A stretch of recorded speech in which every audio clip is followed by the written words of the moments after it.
YouTube, what is going on with you guys today? This is Clayman here, and so far we've got a lot of new information coming out about a very certain game that I know a lot of you guys are going to be very aware of, being the Assassin's Creed franchise. So far what we've had a couple of professional press releases coming from Ubisoft stating that there will be new additions made to the Assassin's Creed series in the coming years. Most recently being as near as a few days ago, and the releases of these new games is said to be within the next year and a half. At least by summer of 2023, at least one new addition will be made, being Assassin's Creed Mirage. Now, Assassin's Creed Mirage, if you haven't heard, is the newest Assassin's Creed that's going to be coming to the franchise. Specifically, it's set in 9th century Baghdad, Iraq, which is also around the same time that, for all you Valhalla fans out there, was around the same time that Valhalla also was set in the timeline of history. And that is exactly what Ubisoft is going for. For you guys that played Assassin's Creed Valhalla, you will know that there was a character in the game named Basim. And Basim will now become the main character for the newest Mirage game. The focus will be around him and his exploits and adventures throughout 9th century Iraq and all of Arabia in the area. It's going to be set in the same RPG style as Assassin's Creed always is. However, Ubisoft is going to start stepping away from the extensive open world aspect that is their most recent Assassin's Creed games. Basically, since Origins, going on to Odyssey and Valhalla, there's been a lot of backlash among a lot of the older Assassin's Creed fans, such as myself, that Assassin's Creed doesn't really feel like Assassin's Creed anymore. It feels more of like a warrior, run and gun, or cut or slash, run and slash open world game. And that's not what we play Assassin's Creed for. We play Assassin's Creed for the immersion of stealth and the ability to be able to handle our objectives in whatever way we see fit, while of course being able to implement those assassin-like techniques of stealth and leaps of faith and all the different things that were very much primary sense to us in the beginning of the Assassin's Creed franchise up until about Syndicate. I believe that a return to the older games of the past, in the sense of what the concept of the game is regarding the campaign, is very much what would be best for this game, and that's exactly what Ubisoft is doing. They're going back to the drawing board, and they're going to take away some of the open world aspects of the game. Now, for some of you newer fans, that might sound very poor, but in actuality, I think that would be the best thing for the franchise in order to bring back the older gamers, especially because that's what original Assassin's Creed was. It wasn't as open world as it is now. It's just too big, I know very few people that have fully completed any one of those newest games. Like, it's ridiculously big.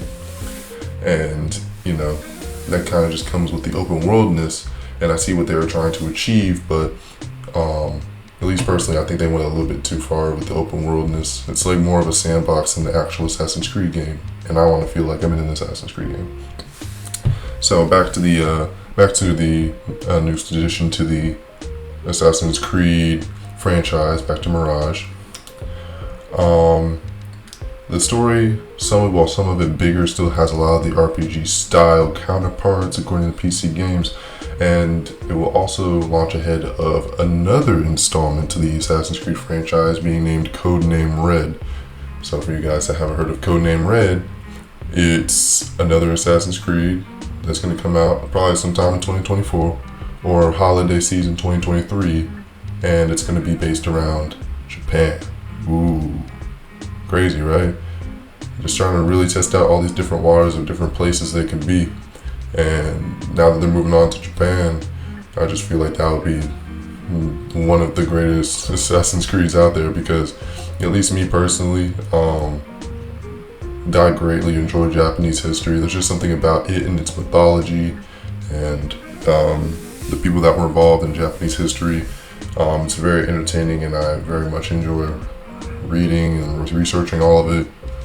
And to have that in, one of my favorite games of all time, and for it to, exist or be coming into fruition within the coming years, I love that for Ubisoft. I feel like they're really trying their hand in different areas, in different parts of history, with different characters and different aspects of gameplay.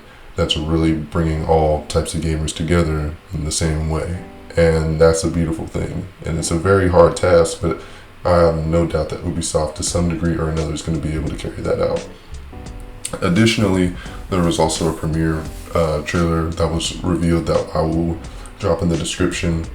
A lot of people were involved or thinking about this scene right here, where Basim dropped down from the top of this roof right here and dropped down onto the ground just like Ezio did, which again shows that Ubisoft is making callbacks to the old ways of the Assassin's Creed franchise.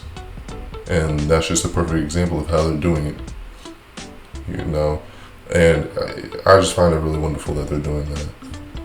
There was also a lot of talk about Basim being a djinn, which was apparently brought up a multitude of times. In what way, I do not know, but for example, here's a quote here. "My theory is the djinn is Loki, see through Basim's cultural myths," writes an AC fan. Eivor was Loki through her Norse filter because of her beliefs and where she was from. "My theory is that what Basim is seeing is a data corruption of Loki's resurrection protocol," says another. "Since it looks absolutely terrifying, Basim attributes it as jinn." Now, you may be wondering, what is a jinn?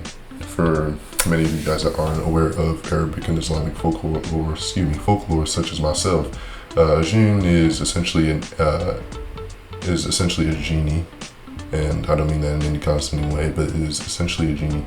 But it dates back to, it's basically these types of invisible creatures that, predates current Islamic and Arabian religious systems.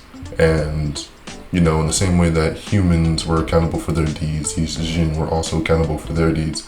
And there's just so many stories about them. But it was believed that to some degree that would be involved in the current Assassin's Creed. Now, of course, this got immediately shut down by Ubisoft and their PR team. They're just like, no, that's just not what's happening. But, it's great to see that the community is really waking back up and kind of making these theories, because if no one cared, no one would make these theories, right? And, that's not at all what we want. We want the community to be alive again and things like that. But overall, I think that this is amazing. Like, this is the best news I've heard probably since COVID started. And y'all know it's been a minute since COVID started. So I'm really glad for this to happen. Extremely glad. And so hopefully you guys will take a look at those links in the description and see what Ubisoft is talking about, because I think it's pretty important and pretty crazy. Just the whole fact that Ubisoft is even considering continuing the Assassin's Creed franchise is like an early Christmas to me. That's how I see it. It's an early Christmas. And I'll be really glad to see this when it comes into fruition, because it will be something crazy. Anyway, guys, that's it from me. Hope y'all have a blessed day. Please like, share, and subscribe. I really appreciate it. And peace.